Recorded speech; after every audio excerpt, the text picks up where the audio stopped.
ద్వితీయోపదేశకాండము 27వ అధ్యాయం 10వ వచనం. 27:10. నేడు మీరు మీ దేవుడైన యెహోవాకు స్వజనమైతిరి గనుక మీ దేవుడైన యెహోవాకి ఏమయ్యారు మీరు? స్వజనము, దేవుని జనము, దేవుడి మాత్రమే, దేవుడు సొత్తై ఉన్నారు కనుక యెహోవా మాట విని నేను నీకు ఆజ్ఞాపించు ఆయన కట్టడలను ఆజ్ఞాపించు ఆజ్ఞలను కట్టడలను గైకొనవలెను. నీవు కనుక నీవు దేవుని నమ్మితే దేవుడు నిన్ను స్వజనముగా చేసుకుంటాడు. అప్పుడు నీవు దేవుని స్వజనం అయితే ఎవరి కట్టడాలను అనుసరించాలంట?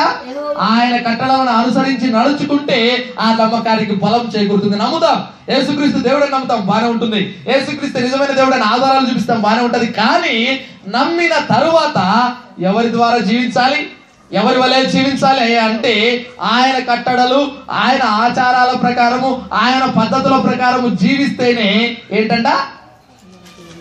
చదవమ్మా. ఆయన కట్టడలను ఆచరించి నేను నీకు ఆజ్ఞాపించు ఆయన కట్టడాలను ఆయన ఆజ్ఞలను గైకొనవలెను.